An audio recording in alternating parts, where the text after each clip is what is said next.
بسم الله الرحمن الرحيم. ازيكم عاملين ايه؟ يا رب تكونوا بخير. في الحلقه ديت يا جماعه ان شاء الله انا هجمع قدامكم البطاطا، وكمان هقطف منها وهزرع بطاطا تانية من نفس النوع يا جماعه. طبعا زي ما انتم شايفين كده الورق دبلان شويه، لان انا ما زقتهاش بقالي 3 4 ايام عشان خاطر الارضيه تنشف اهيت، عشان خاطر اطلع البطاطا. هي ممكن تتشال عادي، وهي مثلا مسقية عادي، بس انا سبتها 3 4 ايام كده عبال ما الارض جفت. فيت يا جماعه هعرفكم يا جماعه ازاي بقى دلوقتي الطريقه الصحيحه علشان خاطر تزرع منها تاني وتطلع نفس الزرع.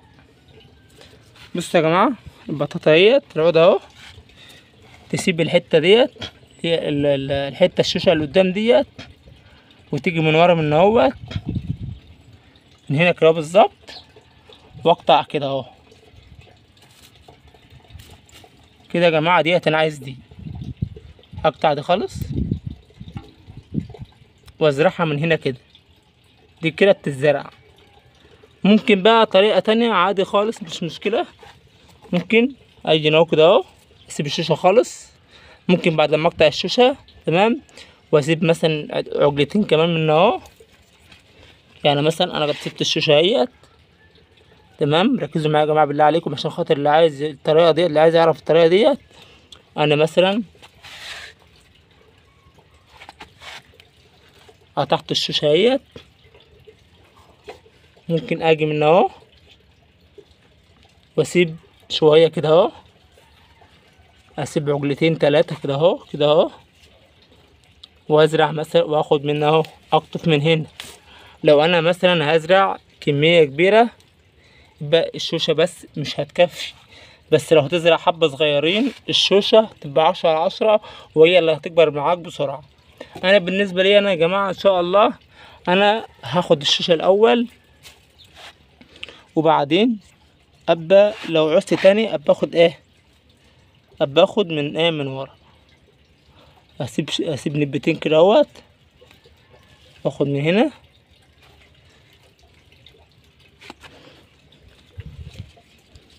كده اهو،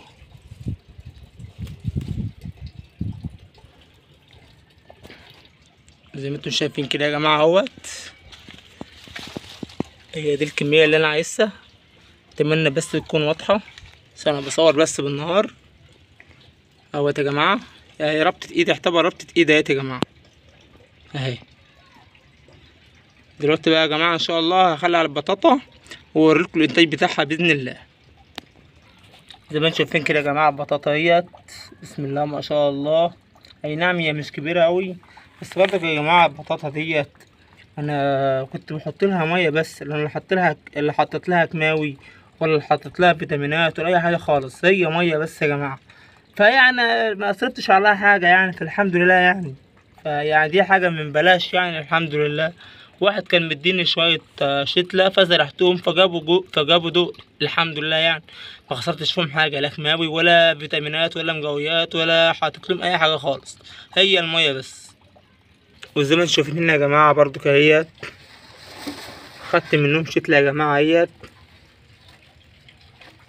دي الجذور اهيت يا جماعه هتزرع من اهوت. خدت شتله اهيت وهزرعها تاني عشان خاطر تطلع عشان تطلع نفس البطاطا. بس ان شاء الله يا جماعه باذن الله المره دي انا هوليها باذن الله، واحاول اجيبها وهحاول احط لها شويه كيماوي او فيتامينات من عند البيطري. ان شاء الله هحاول المره دي ان انا من عند الباشمهندس الزراعي، يعني اجيب لها شويه فيتامينات من عند الباشمهندس الزراعي وشويه كيماوي مثلا ماشي، وان شاء الله هيبقوا احسن من المره دي يعني. فالواحد يا جماعه بيتعلم يعني، طول ما الواحد ما بيزرع. انا طبعا يا جماعه ما عنديش ارض وما بزرعش، فطبعا كل مره الواحد بيتعلم يعني اكتر من المره اللي قبلها. فطبعا المره دي ان شاء الله انا هزرعها، وهحاول ان شاء الله كل زقيه كده اهوت كل 20 يوم هحاول احط لهم شويه كيماوي وخلاص. فان شاء الله هيبقوا احسن من المره دي يعني. شيت يا جماعه هزرعها. طبعا يا جماعه انا عندي قصاصات اهيت، هزرع في كل قصيص يا جماعه 2، هزرع في كل قصيص 2، مش هكتر، لا هحط 3 ولا هحط ازيد من كده. هما 2 بس يا جماعه، واحد انا اهوت وواحد انا اهو، دول 4 يا جماعه. طبعا يا جماعه ان شاء الله هحاول كمان اعملهم كمان هنا صرف برضك، لابد من الصرف يا جماعة عشان خاطر يشربوا، يعني ياخدوا كفايتهم من المية، والباقي ينزل من الصرف بتاعهم. 4 اهمت يا جماعة، وكمان واحد اهوت يبقى 5 لسه عاملاها ان شاء الله. شوفوا يا جماعة كمية التراب اللي طلعت اهيت، بسم الله ما شاء الله. هحاول ادور لهم برضك على شوية جرادل، على شوية صفايا، على اي حاجة، وهزرعهم برضك، مش هسيبهم يعني. هنا بقى يا جماعة انا كنت زارع هنا برضك اهيت اللوفة اهيت يا جماعة. اللوفة اهيت ما شاء الله كبرت. طبعا يا جماعة انا هنا اعمل لها حبل اهوت عشان تمدد عليه اهو. فهنا طبعا انا كنت حاطط هنا شتلتين بطاطا، واحدة هنا وواحدة هنا. انا طبعا شلت الشيش هناك اهوت، شلت الخضار بتاعه، فاضل بقى البطاطا هنا. فانا مش عارف اشيله ازاي باي طريقه، انا خايف اشيله. طبعا يا جماعه الجدر بتاع اللوفه طبعا مد اللي تحت، انا خايف اشيل اي حاجه من هنا اللوفه تموت مني. فانا ان شاء الله هحاول قدر الامكان اعمل من هوت بالراحه كده كده، واحده واحده. انا بصراحه يا جماعه حاولت معاها في كل حته، بس ما غوطتش قوي عشان خاطر اللوفه طبعا منها كبرت، فخسارة بصراحة يعني، عشان خاطر بطاطين ولا حاجة ان انا ابوظ اللوفة. انا طبعا اللوفة ديت يا جماعة انا هعمل لها حبل عشان خاطر تمشي عليه، عشان خاطر ان شاء الله هعمل لها هنا زي خشب كده، تكعيبة كده مثلا ان هي تمشي عليها، عشان خاطر تعمل ظليلة كده يا جماعة، عشان يبقى تعمل منظر حلو كده. فانا ان شاء الله انا بصراحة مستخسرها. انا طبعا يا جماعة كنت اعمل لكم حلقة عن طريقة زراعة اللوف ونقله من قصيص لقصيص آخر. طبعا يا جماعة أنا كنت زارع في قصيص واحد 5 لوفات، ونقيت أحلى واحدة فيهم بعدها بفترة لما لقيتها حلوة كده وشدت حيلها، نقلتها من القصيص اللي كانت فيه للقصيص ده. والحمد لله يا جماعة زي ما انتم شايفين كده حاجة بسم الله ما شاء الله. طبعا بس اللوف ده يا جماعة يعني ما بيستحملش يا جماعه. اللوف ده ما بيستحملش يعني مشكلته ان هو ما بيستحملش، يعني بيحب يعني ما بيحبش يعطش يا جماعه بصراحه يعني.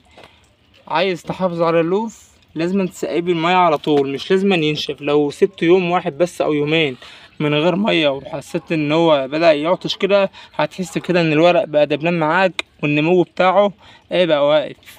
لكن طبعا لو وليته بالميه وبقى كويس معاك يعني وما بيعطش معاك، هتحس ان اللوف يا جماعه يوم عن يوم هتحس ان اللوف بيجري معاك، وبسم الله ما شاء الله هتلاقيه حاجه كويسه.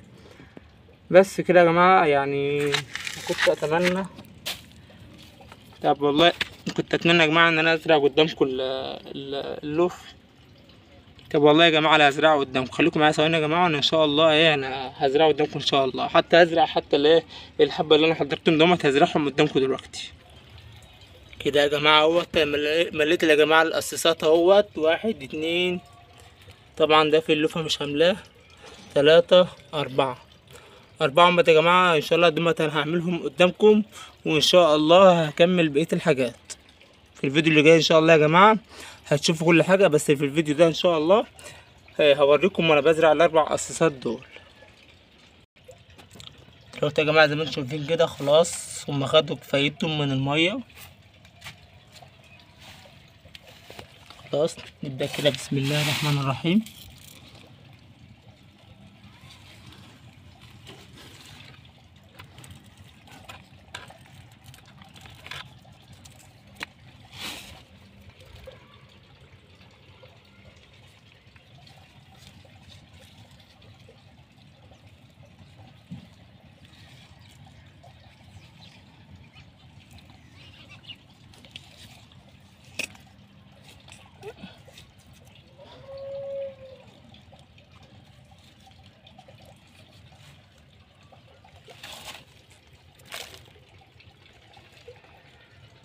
نيجي على بعده.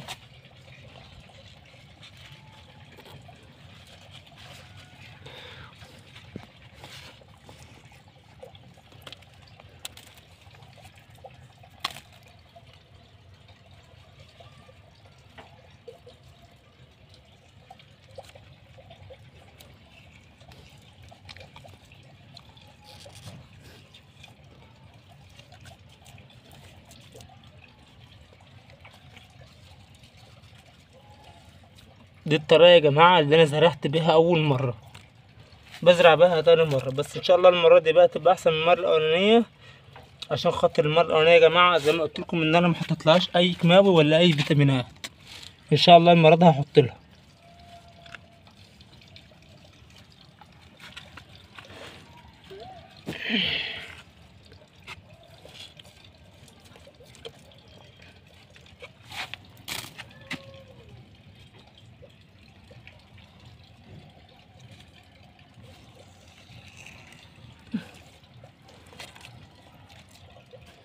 كده 3. اخر واحدة اهيت يا جماعة، ديت اخر واحدة يا جماعة. هزرعها قدامكم، لكن باذن الله انا لسه هزرع.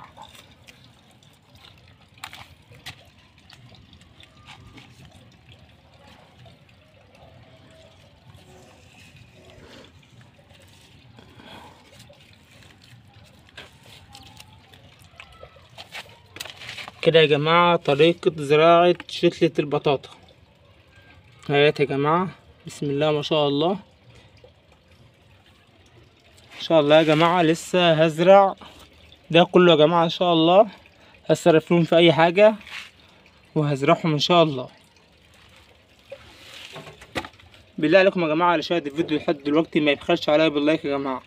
اهم حاجة يا جماعة عندي اللايك، لان اللايك يا جماعة بيرفع الفيديو وبيخلي اكبر عدد من الناس ان هم يشاهدوا الفيديو بتاعي.